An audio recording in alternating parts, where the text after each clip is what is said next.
ওম নমঃ শিবায়। ওম নমঃ শিবায়। ওম নমঃ শিবায়। জয় শ্রীকৃষ্ণ। রাধে রাধে। বন্ধুরা, আজ 29শে পৌষ, 14ই জানুয়ারি, মঙ্গলবার। আজকের দিনেই পালিত হচ্ছে পৌষ সংক্রান্তি, যাকে মকর সংক্রান্তিও বলা হয়। পৌষ মাসের সবথেকে গুরুত্বপূর্ণ দিন হিসেবে আজকের দিনকেই গণ্য করা হয়। এই মকর সংক্রান্তি কেন পালন করা হয় এবং এই মকর সংক্রান্তির দিন আমাদের কি কি করা প্রয়োজন সে সংক্রান্ত ইতিপূর্বেই একটি ভিডিওর মাধ্যমে আপনাদের সামনে আলোচনা করেছি, যার লিঙ্ক এই ভিডিওর উপরে এবং এই ভিডিওর শেষে দেওয়া রয়েছে। প্রয়োজন বোধ হলে দেখে নেবেন। বন্ধুরা, আজ এই মকর সংক্রান্তির দিনে অনেকেই হয়তো ব্রত রেখেছেন, অনেকেই বিভিন্ন পুজো অর্চনা করছেন। যদি কোনো কারণে আজকের দিনে কোনো পূজা নাও করতে পারেন, কেবলমাত্র এই মকর সংক্রান্তির ব্রত কথাটি শ্রবণ করে আপনার যিনি ইষ্টদেব তার উদ্দেশ্যে একটি প্রদীপ প্রজ্বলন করতে পারেন। তাতেও আপনার ও আপনার পরিবারের মঙ্গল হবে। পৌষ সংক্রান্তি তথা এই মকর সংক্রান্তির ব্রত পৌষ মাসের সংক্রান্তির দিন যে কেউ করতে পারেন। এই ব্রতকে শুয়োদুয়োর ব্রত বলা হয়। তাই আজকের দিনে একবার হলেও শ্রবণ করুন এই মকর সংক্রান্তির শুয়োদুয়োর ব্রত কথা। আশা করি দর্শক বন্ধুরা এই ব্রত কথাটি শ্রবণ করে আপনাদের ভালো লাগবে। শুরু করছি পৌষ মাসের সংক্রান্তির দিন মকর সংক্রান্তির শুয়োদুয়োর ব্রত কথা। ওম নমঃ শিবায়। ওম নমঃ শিবায়। ওম নমঃ শিবায়। এক দেশে এক সওদাগর বাস করত। তার একটি মেয়ে আর 7টি ছেলে ছিল। ছেলেদের জন্মাবার আগেই সে তার মেয়ের বিয়ে দিয়ে দিয়েছিল। মেয়ের বিয়ে দেবার পর থেকে সওদাগর তার মেয়ের কোনো খোঁজ খবর আর রাখতে পারেনি। এই কারণে সওদাগরের ছেলেরা তাদের দিদির কথা শুধুই শুনেছিল, তাকে দেখবার সুযোগ তাদের কখনো হয়নি। কিছুদিন যাবার পর সওদাগর মারা গেল। এরপর তার ছেলেরা বড় হয়ে বাণিজ্য করতে বেরোলো। বাণিজ্যে বেরিয়ে তাদের খাবার জোগাড় করার জন্য তারা নদীর একটা মোহনায় তাদের ডিঙা বেঁধে রেখে খাবারের ব্যবস্থার কথা ভাবছে। এমন সময় কাছেরই একটা গায়ের লোক বলে পরিচয় দিয়ে জনকতক লোক তাদের বলল, এখানে খাবার মতো কিছুই তোমরা পাবে না, তোমরা আমাদের সঙ্গে আমাদের বাড়িতে চলো, সেখানে আমরা তোমাদের খাবার দাবার সমস্ত ব্যবস্থা করে দেব, আর তোমরা খাওয়া দাওয়া করে জিরিয়ে আবার এসে ডিঙি ছাড়তে পারবে। ডিঙা এখন এইখানেই বাঁধা থাক। সওদাগরের ছেলেরা ভাবল যে সেখানে কোনো দোকানপাট যখন দেখতে পাওয়া যাচ্ছে না, তখন এদের সঙ্গে যাওয়াই বোধহয় ভালো। এই ভেবে তারা ওই লোকেদের সঙ্গে তাদের বাড়িতে গেল।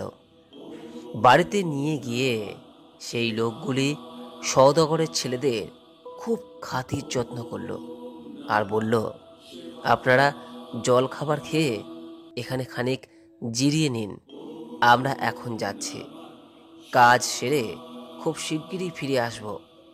এই কথা বলে তাদের জন্যে জল খাবার এনে দিয়ে একটু পরেই তারা বেরিয়ে গেল। সেই বাড়ির ভেতর একটি বউ রান্না করছিল। বাড়ির পুরুষরা বেরিয়ে যেতে সে একবার উঁকি মেরে দেখল যে 7জন সুন্দর ছেলেকে তার স্বামী আর দেওরেরা একটি ফন্দি করে ভুলিয়ে বাড়িতে এনেছে। এদের তারা মেরে ফেলবে। বউটি তখন তাদের কাছে এসে জিজ্ঞাসা করল, আপনাদের বাড়ি কোথায়? 7 ভাইরা তখন তাদের পরিচয় দিল। বউটি তখন বলল, তোমরা তো দেখছি আমার ভাই, তোমরা এখানে আর এক দণ্ড থেকো না, পালিয়ে যাও। যারা তোমাদের এখানে নিয়ে এসেছে তারা ডাকাত, ফিরে এসে তোমাদের মেরে ফেলবে আর ডিঙার সমস্ত জিনিসপত্র নিয়ে নেবে। তোমরা যেমন করি হোক এই বাড়িতে আগুন ধরিয়ে দিয়ে এখান থেকে পালাও, আর তোমরা উত্তর মুখে যেও। সওদাগরের ছেলেরা তার কথা মতো বাড়িতে আগুন ধরিয়ে দিল এবং ঘাটে গিয়ে তখনই তাদের ডিঙা ছেড়ে দিল। ডাকাতেরা ঠিক ওই সময়ই বাড়িতে ফিরছিল। তারা দূর থেকে দেখতে পেল যে তাদের বাড়িতে আগুন লেগে গেছে। তারা ছুটে এলো আগুন নেভানোর জন্য। এসে দেখল যে সওদাগরেরা সব পালিয়ে গেছে। বউটি তখন তাদের বলল যে তারা দক্ষিণ দিকে যাবে বলে গেছে।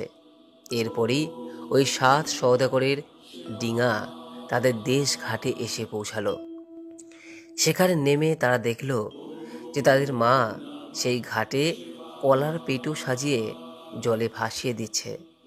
তারা মাকে তাদের বোনের সঙ্গে দেখা হওয়ার সব কথা জানালো। অনেকদিন পরে মেয়ের খবর পেয়ে তাদের মায়ের খুব আনন্দ হলো।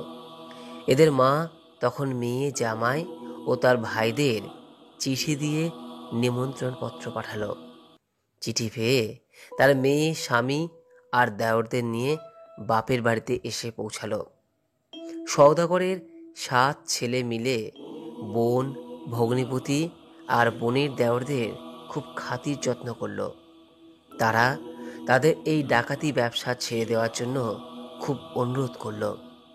তারাও ডাকাতি ছেড়ে দিতে রাজি হলো বটে, কিন্তু বলল যে এতদিন তারা যে পাপ করেছে সেই পাপ খণ্ডন হবে কেমন করে। তখন 7 সওদাগরের মা বলল, দেখো বাছারা, তোমরা পৌষ সংক্রান্তির ব্রত পালন করো, তাহলে তোমাদের আর কোনো প্রকার পাপ থাকবে না। পৌষ সংক্রান্তির দিন যদি তোমরা ব্রত করে থাকো তাহলে শনিদেবের কৃপায় তোমাদের মুক্তি হবে। এই পৌষ সংক্রান্তির ব্রত করলে হারানো আত্মীয়দের যেমন ফিরে পাওয়া যায়, ঠিক তেমনি গৃহে আসে সুখ সমৃদ্ধি। এই ব্রত পালনের জন্য কলাপেটুর ডিঙি, গাঁদা ফুল, জোড়া কলা, জোড়া পান, সুপুরি, পৈতে, কড়ির ভার দিয়ে সাজাতে হয়। ব্রতের বিধান অনুসারে মকর সংক্রান্তির দিন ব্রত পালন করে পরের দিন ওই পেটোতে ঘিয়ের প্রদীপ জেলে তা জলে ভাসিয়ে দিতে হয়। আর আজকের দিনে গঙ্গা স্নান করে সূর্যদেবের উদ্দেশ্যে অর্ঘ্য নিবেদন করতে হয় এবং সব শেষে আপনার যিনি ইষ্ট দেবতা তার উদ্দেশ্যে পিঠে পুলি নিবেদন করে এই দিন পূজা দিতে হয়। অনেকেই আবার এই মকর সংক্রান্তির দিন শ্রী শ্রী সত্যনারায়ণ ব্রতও করে থাকেন। যদি সত্যনারায়ণ ব্রত সম্পন্ন করেন তাহলে আজ সন্ধ্যা 5টা 8 মিনিট থেকে রাত্রি 6টা বেজে 44 মিনিটের মধ্যে তা সম্পন্ন করবেন। আর সত্যনারায়ণের ব্রত কথা যদি শ্রবণ করতে চান, ওপরে আই বাটনে দেওয়া রয়েছে, ভিডিওটি পারলে দেখে নেবেন। আশা করি দর্শক বন্ধুরা আজকের এই ভিডিও থেকে সমৃদ্ধ হয়েছেন। ভালো লাগলে লাইক করবেন, শেয়ার করবেন। সকলেই ভালো থাকুন, সুস্থ থাকুন এই কামনা করে আজকের মতো ভিডিওটি এখানেই শেষ করলাম। নমস্কার, ধন্যবাদ। ঈশ্বর আপনার মঙ্গল করুক।